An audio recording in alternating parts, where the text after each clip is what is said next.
kabar? Saya Kak Rose. Setiap hari, insya Allah sekarang menemani Anda di acara Rupi No Secret.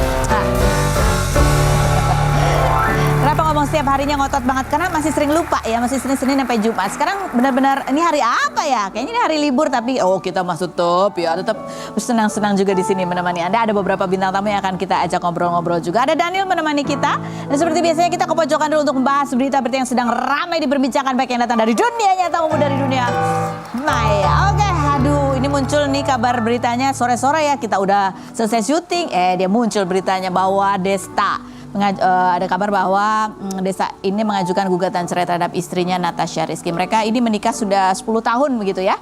10 tahun dan ini lagi rame, kayaknya trending juga di Twitter gitu, di sosial media, nggak nyangka gitu. Apalagi setelah kemarin ada beberapa rumah tangga yang juga goncang gitu ya. Ini pasangan Desta dan Natasha Rizky ini sempat dipuji sama netizen gitu. Wah ini kalau yang ini so sweet banget. Ternyata jeng gitu ya. Begitulah ya. Ini sampai rame dia diperbincangkan. Kenapa? Apa dan biasa seperti biasa netizen mengurak dari yang lama ada apa sih sebenarnya, karena kepo ya kan. Nah ini salah satunya dikurak-kurak oleh netizen ini adalah postingan pada saat Lebaran kemarin gitu ya. Postingan Lebaran kemarin, bajunya sih matching ya, istri dan anak-anaknya. Desa sendiri bajunya warna hitam di belakang lagi, jadi dia nyaru kayak sama bayangan pohon gitu. Tulisannya adalah Lebaran ini terasa berbeda. Selamat Idul Fitri 1444 Hijriah. Ya sebenarnya sih nggak ada apa-apa ya kalau cuma lihat begini doang ya. Ini namanya juga kan netizen lagi berusaha mencari-cari ada apa sih gitu ya. Selanjutnya juga ini dari postingan Instagramnya Natasha Rizky ya. Jadi ini adalah dia punya akun khusus untuk tulisan-tulisan puisi-puisinya dia. Namanya adalah Dixiaca gitu ya. Ini di bulan Januari 2022. Iya kan? Tahun lalu dong, udah lama ya? Udah lama. Nah itu lagi ya, karena terjadi kejadian ini lalu dicari-cari. Ini jangan-jangan ini udah mulai galau-galau nih ya. Ini bagus banget sih tulisannya gini ya. Aku ingin pura-pura lupa bahwa sebentar lagi semua akan tamat. Aku ingin pura-pura lengah. Sebenarnya cerita yang susah payah dirangkai mau angkat kaki. Aku ingin pura-pura lalai. Sesungguhnya cinta yang dulu ambisius dan kejar-kejaran, di mana ada perasaan kecanduan dengan hawa nafsu atau entah apa itu namanya, nyatanya cukup prihatin. Aku ingin pura-pura lena. Sejujurnya kisah kita akan menjadi nostalgia. Sebatas itu. Sampai jumpa lagi. Ini kalau dibaca dengan hari ini dengan berita itu jadi sedihnya kayak tambah-tambah gitu ya. Padahal waktu dia nulis ini juga nggak tahu itu kondisinya apa, apakah ada hubungannya atau enggak. Terus ini postingan sebelahnya, ini postingan apa nih? Gedung dan jalan-jalan. Itu juga ya. Oh ini fotonya, itu captionnya. Bagus tulisannya Natasha Rizky. Aku jadi ikut sedih. Nah ini yang juga dicari-cari oleh netizen ini di salah satu perbincangan pasangan ini Desta dan Caca di podcastnya Shihab gitu ya. Salah satunya adalah tentang apa sih tantangan mereka sebagai suami istri gitu ya. Di antaranya adalah, kita lihat aja, kita dengarkan sama-sama yang berikut ini ya. Mungkin menjadi pelajaran juga buat kita semua. Gitu. Nasihatnya tuh ini banyak kok. Banyak rumah tangga yang juga mengalami gitu kan. Nasihatnya adalah kalau beda dicari titik temu. Iya kan? Karena kadang-kadang ya mau kesini begitu ngobrol nggak ada yang mau denger ya. Semuanya pengennya ngomong. Oke. Ini kita juga pernah wawancara Natasha Rizky di bulan Juli 2015 pada saat itu ya, itu adalah momen di mana Natasha Rizky memutuskan untuk menggunakan hijab begitu ya. Ini salah satu yang diceritakan, kita lihat yang berikut. Iya itu kita cuplik karena waktu itu kita pernah wawancara itu gitu ya, gitu aja sih, nggak ada maksud apa-apa. Tapi apakah hikmah-hikmah yang kita bisa dapatkan dari kejadian duniawi ini? Kita lihat dulu komentar netizen ya sebelum aku kasih pandangan kulit. Makanya heran kalau syuting banyak yang bilang Desa baperan, sensian, ngabekan, kemudian lah dia yang troublemaker, dia yang ngegugat. Wow, ini netizen. Oh ya oke lah, ini dari sudut pandang netizen. Sifat asli seorang suami cuma istri yang tahu. Orang tua, saudara maupun teman gak bakalan tahu sifat aslinya. Apalagi kalau bangkai yang disembunyikan suami istri pasti cepat taunya semangat gitu ya. Yang berikutnya, Natasha Rizky terlalu spek bidadari buat makhluk macam. Aduh kasihan deh saya. Aduh nikmatin duniawi terus ya. Dapat bini yang berusaha buat sama-sama kafah tapi emang dasarnya masih pengen begajul. Aduh Desta yang kuat ya, kamu banyak sekali mendapatkan sorotan. Padahal Dek paling takut-takut anak ceweknya disakiti cowok lain jika udah besar. Tapi dia sendiri lagi nabung karma untuk waduh. Ini pada marah semua ini netizen ya. Aduh yang berikutnya. Gitu ya, ini karena tertulisnya adalah Desta yang menggugat cerai gitu ya. Tapi kan sebenarnya kita nggak tahu di dalamnya apakah mereka berdua barangkali memang sepakat bahwa ya udah yang menggugat Desta aja gitu kan. Orang kan konotasinya menggugat itulah dia yang punya alasan lebih banyak gitu. Siapa tahu mereka kompakan ya kamu aja nih gugat gitu kan, bisa ya nggak sih gitu ya. Kalau menurut aku tuh gitu ya. Dari kejadian ini tuh banyak juga aku membaca beberapa orang gitu, aduh aku jadi trauma, semakin trauma untuk menikah begitu kan. Ada yang bilang, aduh kalau gitu aku harus cari suami yang seperti apa ya. Kayaknya sholat terus gitu. Ya nggak usah takut ya, nggak usah takut, nikmatin aja. Karena pernikahan itu ada enaknya, ada nggak enaknya ya kan. Sendiri itu juga ada enaknya, ada nggak enaknya. Semua hal di dunia ini ada enaknya dan ada nggak enaknya. Tapi yang namanya pernikahan itu memang perjalanan berdua di dalam satu wadah, satu komitmen gitu ya. Kadang-kadang namanya orang jalan berdua kan ada yang satu nengok ke sini, ada yang satu nengok ke sana. Nah, ya kan? Jadi apa yang dilihat, apa yang didengar mungkin berbeda sehingga caranya berpersepsi, mengambil kesimpulan tadi, ya perbedaan visi misi itu mungkin aja terjadi.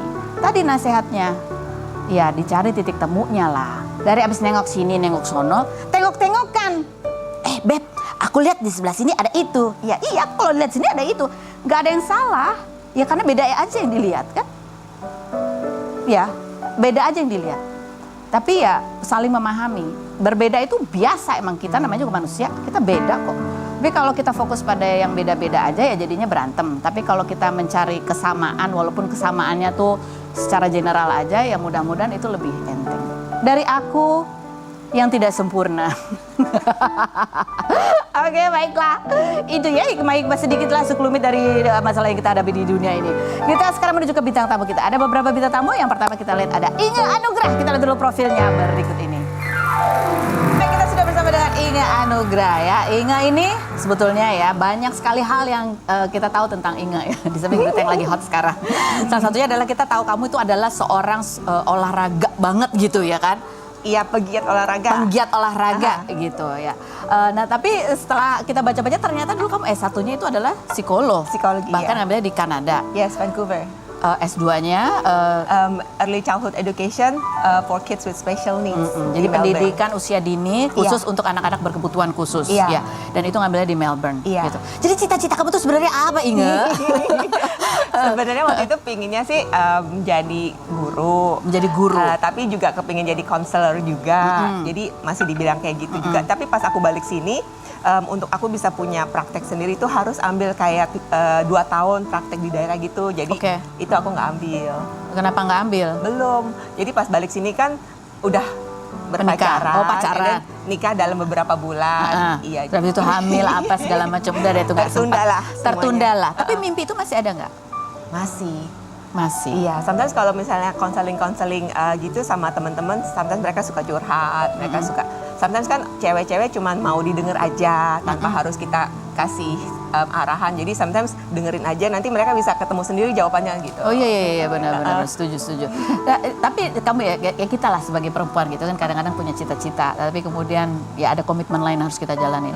Suka ada rasa, aduh, tahu gitu dulu paksain ya, mungkin beda gitu. Ada kayak gitu nggak sih? Enggak sih, karena saat itu memang sama-sama decided untuk aku full time di rumah, full time mom, full time housewife gitu.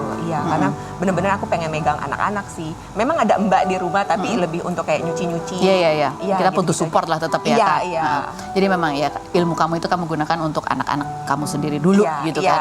Iya. iya. Jadi nanti sekarang kedepannya ini, Kedepannya, kedepannya new ya kan. chapter.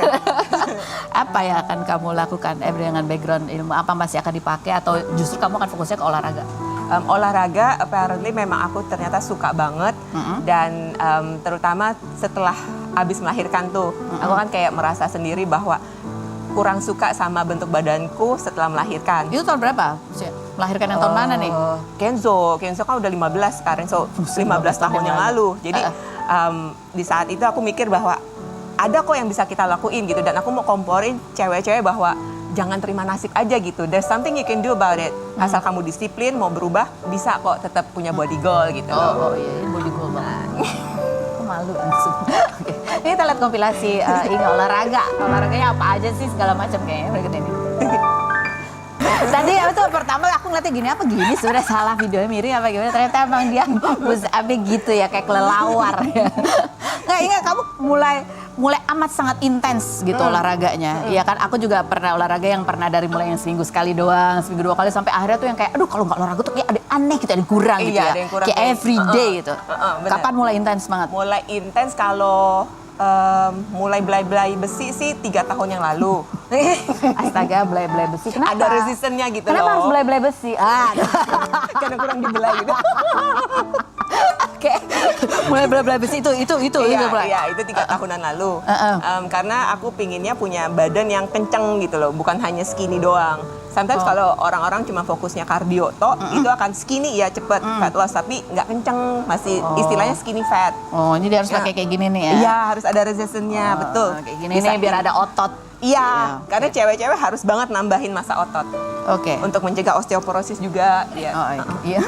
Aku jadi merasa tersindir loh saya. Enggak, terus habis itu, apalagi yang kamu dapatkan ya? Pak, sehat iya pasti, otot, massa otot tetap. Tapi kan mungkin orang nggak tahu ada hal lain yang soal rasa gitu yang kamu dapat ketika kamu olahraga. Iya, yang pasti moodnya jadi bagus, kagak up and down gitu. Terus tidur udah pasti pules setiap malam. Kulit juga jadi bagus karena detox dengan sendirinya juga. Terus jadi lebih concern dengan nutrisi juga. Concern dengan nutrisi. Karena kalau kita makannya bagus, energi besoknya tuh clean energinya banyak gitu, on point gitu. Metabolisme juga jadi oke. Kamu setuju nggak sih kadang-kadang kalau orang lagi stres, itu baiknya larinya ke olahraga karena dia bisa mendapatkan happy endorfin di situ? Yes, kalau abis olahraga pasti keluar tuh hormon endorfin, kita sebutnya endorphingasm. Iya, jadi itu ya aku setuju banget. Setuju ya. Nah ini kan kalau olahraga kamu kan macam-macam, ini pilates juga. Iya, pilates. Yoga juga.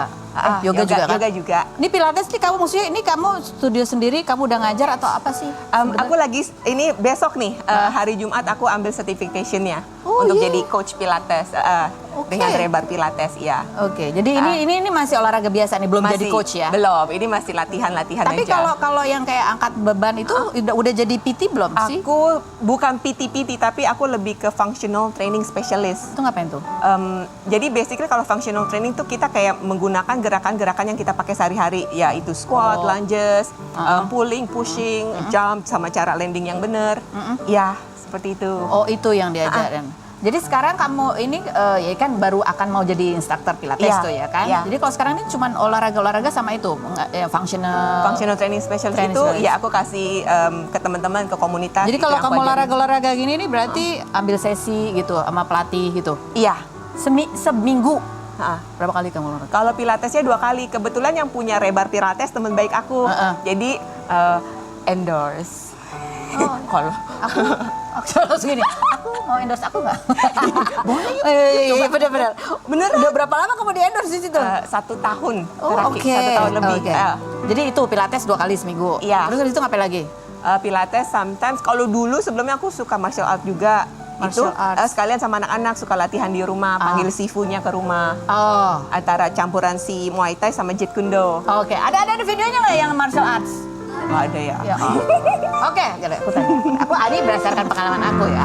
Dulu aku juga paling suka itu namanya body combat. Yes. Dia itu nggak ngelawan siapa-siapa, dia hanya mukul-mukul di udara aja gitu ya kan. Iya. Tapi itu rasanya tuh seneng banget gitu kayak aku membayangkan sesuatu yang aku sedang gitu. Lagi marah udah keluarin aja. Kamu juga gitu gak? Juga. Body combat juga dulu aku body combat sering banget. Membayangkan melampiaskan emosi-emosi di dalam setiap pukulan gitu nggak? Harus dengan intention sih, jadi benar-benar harus dengan intention kan? Iya. Biar gitu. Iya. Lebih berotot jadinya ya kan? Jadi nggak cuma capek doang, ada hasilnya. Iya kan? Jangan cuma capek, jangan cuma emosi, tapi ada hasilnya. Ada hasilnya. Jadi Hasilnya harus apa? proper. Ya, badannya jadi lebih kencang, jadi lebih sehat. Oh, hatinya juga lebih senang gitu ya? Iya. Jadi lebih unleash the beast. Kenapa yang diajak cuma anak-anak? Nah, gimana? Yang diajak anak-anak yang diajak ikutan martial arts itu cuma anak doang. Anak-anak kamu doang. Iya. Bapaknya kamu mau? Oh, ya bapaknya kan udah tahu Mas dari dulu taekwondo kan dia. lupa. Oke, baik, sekarang kita mau nanya. Ini Inga banget atau nggak Inga banget? Sifat-sifat Inga, iya kan? Oh. Apakah Inga itu posesif orangnya? Posesif? Iya, posesif. Enggak. Suka ngatur. Enggak. Oh, suka ngatur anak dulu pas masih kecil iya. Oh, nah iyalah. itu loh yang sempat viral. Anak-anakku pada itu kan dulu kita punya YouTube konten family. Iya. Dan kan mereka masih kecil banget suka nyolotannya, "Mami banyak aturan, Mami." Kayak gitu-gitu. Iya. Dan sekarang dibikin viral bahwa oh anak-anak Inge udah nggak mau sama Inge. No, itu kan konten dulu banget masih bayi, masih kecil. Iya. Iya. Iya kan itu anak-anak. Tau nggak? Anakku bilang aku apa? Scary. Iya, kalau nggak scary dia nggak nurut. Iya kan? Benar ya? Iya. Oke. Apakah Inga banget tuh nggak mudah bimbang orangnya tuh, gampang dibujuk-bujuk udahlah gitu. Gampang dibujuk-bujuk, sometimes iya. Aku kan Libra jadi agak-agak susah bikin decision. Oh gitu. Iya. Oke. Moody dan sensitif. Moody enggak, sensitif enggak. Enggak ya. Kalau marah nada bicaranya tajam, setajam itu enggak. Enggak sebut. Ya. Tajam enggak, tapi aku lebih pilih diem. Oh, nomor diam. Keras kepala. Ya sedang lah. Pintar membaca situasi. Iya, Matre. enggak. Ih, nggak apa-apa lagi matre. Salah ya. Oke, ini sekarang kita mau describe foto buat Inga ya. Foto yang berikut kita tunjukin. Ini adalah orang tua kamu, gitu Yes. ya. Dan terutama yang kita mau tanya itu adalah mama. Karena kemarin juga kan kita lihat ya, mama itu yang dampingin kamu menjalani proses mediasi yang saat ini. Bahkan kita lihat juga kemarin juga ya mama sempat sedih banget gitu ya. Ada videonya, coba kita lihat. Kan juga lihat kemarin tuh pada saat mediasi ya ketemu Ari juga masih pelukan gitu kan. Masih hubungan masih baik lah. Tapi kamu kalau mendeskripsikan mama. Mama itu dia memang gampang banget nangis orangnya. Suka memikirkan hal-hal yang nggak perlu, overthinker gitu dia. Jadi kalau di sini sih aku tahu banget dia tuh sedih karena lebih ketakutan bahwa nanti nggak bisa puas sama cucunya gitu. Maksudnya? Takut dibatas-batasi. I Iya, jadi Kenzo Marco itu kan cucu pertama. Baru setelah ada Kenzo Marco dari kakakku, adikku baru ada cucu-cucu berikutnya. Jadi dia lebih kayak takut nanti kalau misalnya udah nggak sama aku, udah nggak bareng aku sama Ari, takutnya mungkin dia nih overthinking bahwa nanti jadi susah ketemu cucu gitu loh. Ya biasalah. Kamu sendiri gimana? Kalau kamu sendiri gimana? Kenapa tuh? Perasaan kamu gimana? Kamu ada kekhawatiran yang sama juga nggak seperti mama?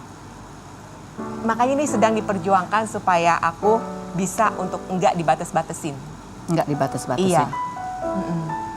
Untuk aku bisa terus sama anak-anak anytime I want, untuk bisa sama mereka, liburan sama mereka gitu.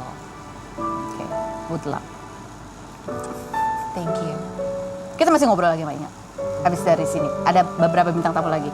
Ini ada Zekli ya. Zekli yang kita mau gali ceritanya adalah bagaimana dia apa yang dia rasakan ketika dia bercerita pada saat itu waktu masih kecil ya. Dia mengalami perilaku pelecehan gitu ya dari guru lesnya. Dan itu menimbulkan kemarahan yang luar biasa dalam batinnya yang tidak bisa dia keluarkan, tapi akhirnya itu mempengaruhi sekali sikapnya dan banyak hal gitu.